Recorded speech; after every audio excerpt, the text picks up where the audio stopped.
Mo ṣe Aboru Aboye ṣíṣe. Mo ti ṣe fọ́nrán kan jáde tẹ́lẹ̀ nípa Samuel Ajayi Crowther bí ó ti ṣe àkóbá fún àwa Yorùbá nípa bí ó ṣe túmọ̀ àwọn orúkọ inú Bíbélì sí Yorùbá bíi Yahweh sí Olódùmarè, bíi Luciferi sí Èṣù, bíi Lord sí Olúwa, bẹ́ẹ̀ bẹ́ẹ̀ bẹ́ẹ̀ bẹ́ẹ̀ bí àwọn orúkọ ibì kan bí àwọn orúkọ ènìyàn.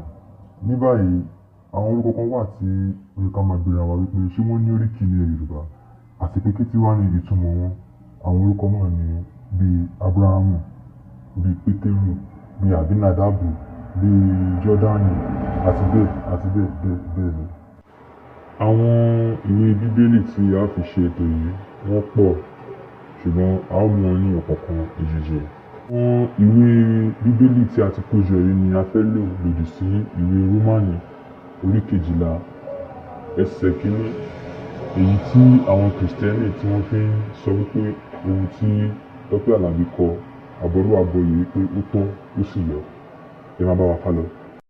Bí a bá wo ṣàfún ọ̀rọ̀ yìí a ó rí wípé àbòsí lásán ni àwọn Kìrìsìtẹ́nì Yorùbá ń ṣe nítorí wípé wọ́n ní ìgbàgbọ́ púpọ̀ nínú àwọn ìtumọ̀ tí Samuel Ajayi Crowther ṣe sínú Bíbélì Yorùbá. Fún ìdí èyí èé ṣe tí wọ́n ṣe lè wá mú ibi tí a ti kọ́ wípé tí Samuel ti kọ́ wípé Aboru Aboye nítorí wípé ìwé Rómánù ẹsẹ̀ 12 orí 1 tí wọ́n sọ nípa rẹ̀ yìí kò túmọ̀ sí Aboru Aboye.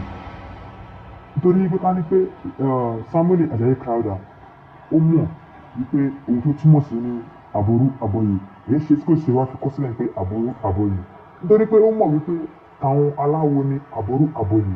Aboru Aboye náà sì ní pẹ̀lú ọmọ ìkọ́ṣẹ́ ni wọ́n jẹ́ fún Ọ̀rúnmìlà ẹ̀là. Aboru Aboye àbọ̀ṣẹ̀ṣẹ̀ ọmọ ìkọ́ṣẹ́ ni wọ́n jẹ́, ọmọ Ifá ni wọ́n.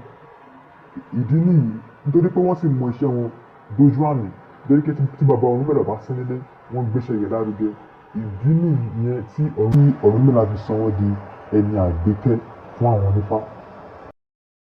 Ẹ jẹ́ kí a kọ́kọ́ bẹ̀rẹ̀ pẹ̀lú ìwé Deuteronomy orí 12 ẹsẹ̀ 9-20 dé 2-30.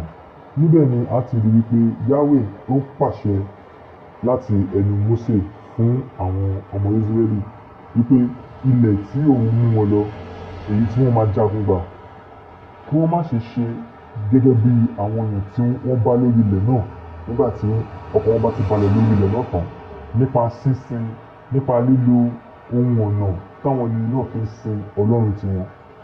Ní báyìí tẹ́ bá sì wo àwọn ohun tẹ́ bá sì ní ká sọ nípa àwọn ohun tí àwọn ènìyàn ń lò láti sin Ọlọ́run tuntun wọn, èdè wà nínú rẹ̀, ọ̀rọ̀ wà nínú rẹ̀, ọ̀fọ̀ wà nínú rẹ̀, àṣẹ wà nínú rẹ̀, oríkì wà nínú rẹ̀, òwe wà nínú rẹ̀.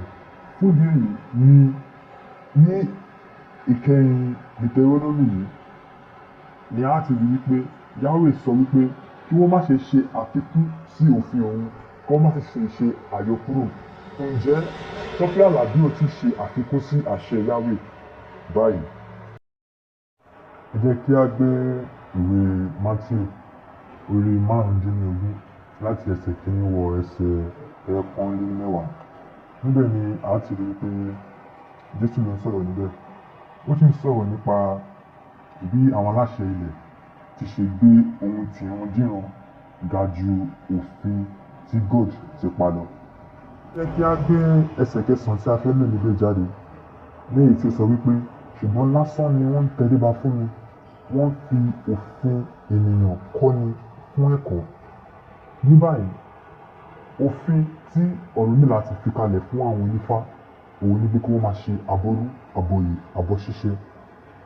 Èé ṣe tí Tọ́pẹ́ Àlàbí ṣe lọ mú ohun Ifá fi ń yin Yahweh, tí ó mú ohun Ifá fi ń yin God, tí ó mú ohun Ifá fi ń yin Allah. Nítorí pé tẹ́ bá ní pé kò rí bẹ́ẹ̀ dájúdájú ẹ fi àrídájú rẹ̀ jáde níbi tí ìwé Rómánù tí ẹ fi ń sọ̀rọ̀ yìí ti sọ wípé Aboru Aboye tàbí ẹsẹ̀ Bíbélì yìí nínú Bíbélì tàbí ní ìta Bíbélì tí a ti kọ́ wípé Aboru Aboye àbọ̀ṣẹ̀ṣẹ̀.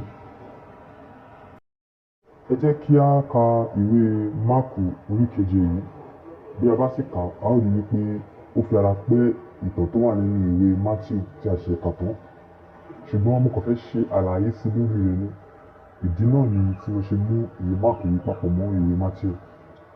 Àlàyé náà sì ni wípé àwọn mùsùlùmí àtàwọn kìrìsìtẹ́nì Yorùbá wọ́n ti rí àwọn òrìṣà gẹ́gẹ́ bí ènìyàn. Kódà àwọn mìíràn ti ní pé wọ́n ti jẹrà, wọ́n ti rùn, wọ́n ti ṣígbá, wọ́n ti ṣàwo. Fún ìdí èyí ni mo ṣe mú ìwé Matthew àti ìwé Máàkù yìí jáde wípé bí ẹ bá ní pé ènìyàn ni wọ́n kò sí wàhálà, ṣùgbọ́n ohun tí mo fẹ́ yọ jáde nínú rẹ̀ ni wípé bó bá ṣe pé ènìyàn ni wọ́n, èyí ṣe tí ẹ̀yin tí gbàgbọ́ nínú Allah, tí gbàgbọ́ nínú Yahweh, tí gbàgbọ́ nínú God ṣé wọ́n á mú ohun àwọn ẹlẹ́bọ tí Yahweh, God àti Allah ti pàṣẹ fún yín pé kẹ́ má ṣe ṣe ohunkóhun nípa bó ṣe ń ṣe ohun tí wọ́n, kẹ́ má ṣe lò fi sin ohun, èyí ṣe tí ẹ má ṣe ń lo ohun tí wọ́n fi sin Ọlọ́run títí yín. Láti lè fi ṣe àfikún ètò yìí, ìmọ̀ràn mi rèé sí àwọn kìrìsìtẹ́nì Yorùbá àti àwọn mùsùlùmí Yorùbá.